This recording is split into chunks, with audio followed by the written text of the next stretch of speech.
Hey guys, welcome back to War Thunder and welcome to the brand new patch 1.57. We're going to be opening a time capsule today, traveling back to 2016. This is over 2 years ago. The patch was released. It brought into the game stuff like the Chieftain Mark III, the Falcon, the beautiful and ever so useless Sea Venom, and some other stuff like Premium Tiger that, you know how the patches go. Bunch of premiums, bunch of useless vehicles, and then a few good ones. So, why? Why would I upload old content, and why would I upload content? Didn't I say I quit? Here's the reality, right? Nobody ever really quits a game after playing it for, a couple of thousand hours. And we're talking, probably 7K. I don't know how many hours I got in the game. Somebody probably did all the calculations, but you can't do something for that long and not at least play a couple of matches every week. So I've been playing on and off. Every day I do a couple of games in 6.3 Russians, and that's all I do. I haven't been grinding. I haven't really been spading anything. Haven't been going for the camouflages. Just run the mills using the same lineup over and over again because I find it fun. And when that lineup becomes boring, then maybe I'll find something else. I'll start playing that. Now, in the meantime, I've been thinking a lot about what YouTube meant to me because it is a bit of a routine. If nothing else, you practice your voice skills. You get to kind of learn how to edit a bit. You get that. You get to rewatch your old gameplay, and I think that's something quite exciting when you have those good matches and you can rewatch them back and you can analyze what you did well, what you did bad. It's not just good for the people who are watching it. It's good for the person who's played in the first place because it reminds you of what you did well or what you did bad in that game. So it's a bit of a revision, and. When I was browsing through some old content, I found that I've got a lot of it. I have a lot of unfinished videos, just footage that's sitting there that I can, delete in a couple of mouse clicks, but I never wanted to. If nothing else, it's because most of it is unsorted, and I'm still sure that there's a couple of fantastic games in there that somebody out there might enjoy. And I've recently gone on Netflix, and I was watching some old TV shows that I've watched before, and I realized that there's YouTube videos like that. There's those YouTube videos that have been uploaded years ago, and you'll still come back to them and you'll rewatch them. And I know from my own community, there's a lot of videos that I've deleted in the past that now even I would love to go back and rewatch them, like Thug Life compilations. I feel bad that one night I went out there and just deleted everything off the channel because I could have privated it or made it unlinked or whatever it's called, so that it would still be there. I could still access it somehow, but now it's completely vanished and gone. So when you still on and off follow a game, it's inevitable you're going to find some complaints from people. And the most obvious complaint, if you have half of a brain cell, you'll realize that air battles is just a dead game mode. It's, people climbing to space, bomber spam, repair costs are being used as balancing factors. It's so bad that I haven't really touched the game mode myself in months, and I haven't seen any YouTube videos made on it, and nobody streams it, and there just isn't much there. And so when I was browsing through my old footage, I was browsing through the names. Some of the name files have, it says like Tiger 1, 8-kill game, or Tar 152, ace match, in close air support or whatever. And so some of them are titled, and I found this game called Yak 9P Ace, and I thought, okay, this is a good air battle match from 2016. Let's show it. Let's see what kind of a dogfights I was able to have, and let's see how it differs from the current game mode.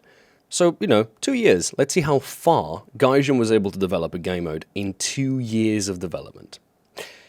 Now, the game mode in the background, obviously, we're in Krimsk, alternate history. We're fighting British and Americans. I'm in a Yak 9P. I've got quite good comfort with this plane, and I do believe I was using the 37mm in the nose. I'm using that predominantly from just watching the muzzle velocity and the amount of cannon rounds. The reason I love this plane is because Yaks have this kind of jack-of-all-trades performance, but they do have certain disadvantages. They overroll. There's no combat or takeoff flaps, so it's either fully extended or fully retracted, which can be a problem because if you go high speed, you pop the flaps are going to just fall off. Another disadvantage, immediately you can see it, the oil and water are overheating. This is caused by the wepping. Obviously, if you know me as an air battle, always I'm going to wep. And the reason I do this is because I'd rather get that extra, 1 or 2% from the horsepower performance and kill the engine, but be able to get more kills in a short amount of time. So the basic strategy of a plane that performs well at mid-altitudes and has good acceleration and overall decent turn is to kind of stay below the enemy. I don't need to climb. If you look at this Spitfire I'm engaging now, he's being very, quite casual about being engaged by an LA-5 who's got mediocre aim. The thing about a Spitfire is that you could climb to space, but then diving down obviously gives you that disadvantage. It's a Mark 9 as well, and he should have climbed a bit higher. So slotting myself on his 6, and I'm using just kind of single bursts of the 37. You can see my aim is just abysmal. I don't really know how to feel comfortable with the plane, but it's only a matter of time before that 37 converges. And when a 37mm shell converges and doesn't spark, usually it's a one-shot kill. Now, we're in the clouds, and clouds can be used as an advantage, but there's also this feature that I remember from War Thunder always being a fun thing. It's the spotting system. You see, what I've learned about, there's two things I've learned about the clouds. If you're inside the cloud and somebody's trying to spot you, if they're in the cloud, they won't see you. If they're right next to you, they won't see you. But if they're above the cloud, they'll see a little grey speck. I don't know why. And the other thing that happens is, if somebody on their team spots you, then anybody who's in the cloud will also consequently see you, which is another problem. So I try to go into these fights in the clouds in a 1v1 engagement. So here we go. Yak 9P against the Spitfire Mark 5C. What he's got is more firepower, arguably better turn radius, but he's got a severely reduced roll rate. So we're fighting against him sort of like a Focke-Wulf that can do vertical turns just as well as horizontal turns. And the trick again is that I'm pushing my engine to the absolute limit. The reason I'm doing this is because in a split second, I'm about to turn the engine to 0 throttle, which is going to cool it, and I'm also going to play with my flaps for just a split second to not get them to break off, but to slow down enough to be able to cross the path of the Spitfire, force him to overshoot without making him be able to really get a solid shot on target. And it's just a matter of time in this playful kind of rolling scissor before he eventually flies through my gun sight. And my guns are mounted in the nose. And that makes a phenomenal difference in situations like this. When you have nose-mounted guns, when they converge in at such a short distance, it's going to make a devastating amount of damage. And fights like that is why most of us played air battles. Because we were able to do 1v1s. And imagine this, everything you've just seen, imagine that in a jet. Imagine this Yak being a MiG-15, which in the old days used to fight on alternate history. So the same map, different plane, arguably same round, right? 37mm, obviously not the same exact gun, I believe, but overall the damage should have been the same, and you're fighting a Sabre. And matches like that were just absolute blast to have. Here we have a Typhoon in a kind of a dead turn, took 237s. If you saw the first one, it sparked in the kind of backside of the wing, but the second one converges, and we got ourselves 3 kills under the bank. Now comes the analyzing part. This is where we have to decide how much ammo do we have, how's our engine looking, how's our team positioning, where's the enemy located, who are we going to engage, who's a priority. I've got a P-47 climbing to space, I've got a Typhoon in front of me, but 2 teammates, and I can see that there's a P-61 Black Widow shooting at ground targets, but I know that's on the other side of the map. So Mosquito below me, I don't know why I can see him, I shouldn't really be able to spot him until I'm below the clouds, but I do. And a Mosquito is really not a very difficult plane to engage when you're in a Yak. So slash onto his 6. I know I've got 9 37s left, so just going to range the distance in, get a couple of hits, a little bit of bad aim, but it's only a matter of time before that shell converges on the tail section, and we get central gear leg damage. Which is funny because that's actually counted as one of the, structurally integral parts of the plane, aka you can't land without it, but then again, not many people actually go back and land in the first place. So I re-engage the Typhoon. He's flying below me again. Took, I think, 2 rounds there, or maybe 3 rounds of the 37. Finally, one converges. Boom. The wing just falls off. So I wanted to re-engage the Mosquito, thinking, he's the crit. I was the first person to crit him. I usually use this analogy, sort of the first person to crit is the person that should ideally be credited for the kill, but in this case, R185 has him. I don't really mind. I've got 4 kills under my belt. An assist isn't going to hurt me too much. And again, assess the situation. There's a few players who haven't even showed themselves. There's a P-47 still climbing to space because altitude is superiority. And the P-61 is still going down against ground targets. So I've decided that since I'm in the vicinity of the airfield and I've got low amount of 37s, there's no point climbing to, 6 or 7k to catch a P-47, which is going to outperform me in the first place, and my engine's overheating and I've got low fuel, I'll just go back to the airfield, I'll land, I'll rearm, and then I'll think through what the next target should be. And I wanted to show you the landing process because this is actually quite smart in terms of efficiency.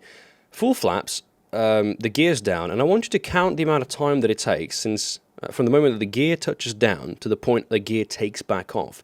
I brake the propeller, I force the plane forward so it nosedives, and it causes it to slow down significantly quicker without making any damage in the plane that would cause it to repair in a longer amount of time. So we're not breaking a wing off, we're not damaging our gear leg or blowing up the pilot, we're just shortening the distance that we need. So the runway, distance doesn't really matter. And so in less than 30 seconds, we have touched down and we'll be taking back off.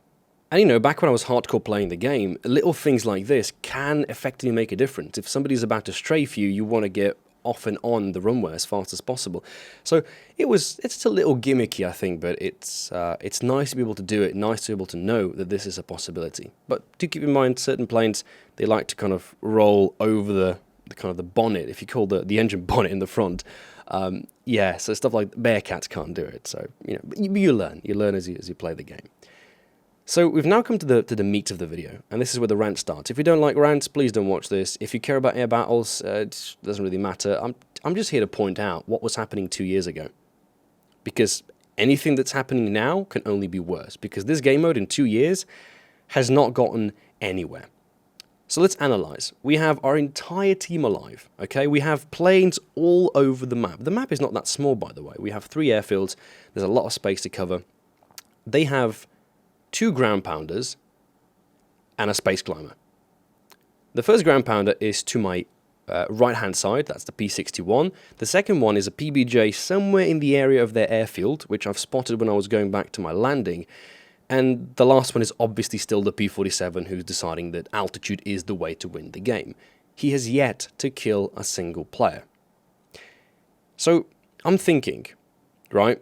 My mind process is this. The most important person to eliminate is that P-47, but it's going to take me about 5 minutes just to get to the altitude at which I can then engage him. Not at which I can have an advantage or efficiently eliminate him, but just the altitude at which I can start to maybe shoot from like a kilometer away. So my first thought is, let's go for the P-61. It's an easy kill. It means, a free kill, essentially, but it's far away. It's quite a distant way to go.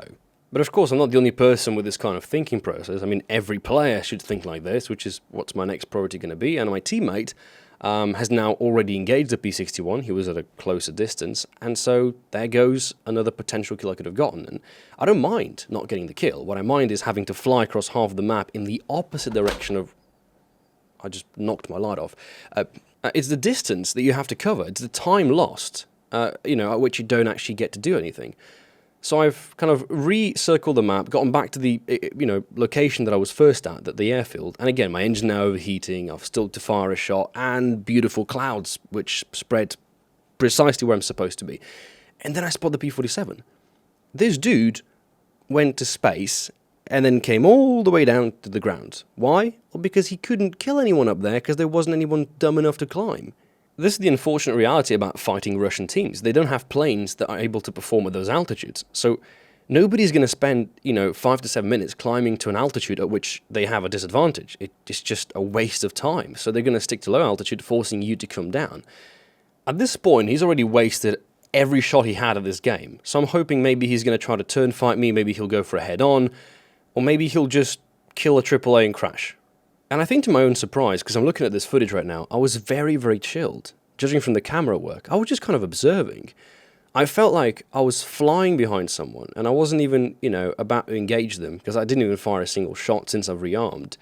I was just observing. I was just watching this thing, unveil itself in front of me. I just thought, what are the odds of somebody climbing to space, having all the advantage? He can choose any player in the game, any of us, any of the slow bombers that are actually jeopardizing their airfield at the moment, anything. He can do anything. And he chose that AAA was the one that had to go.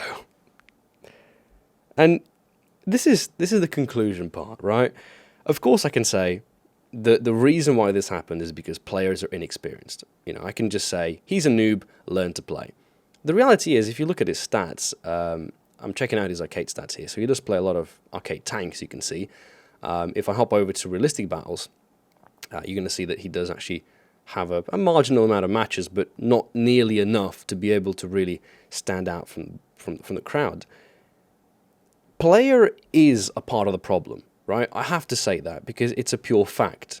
Griefing, specific spawn camping scenarios, airfield camping, I know is a problem.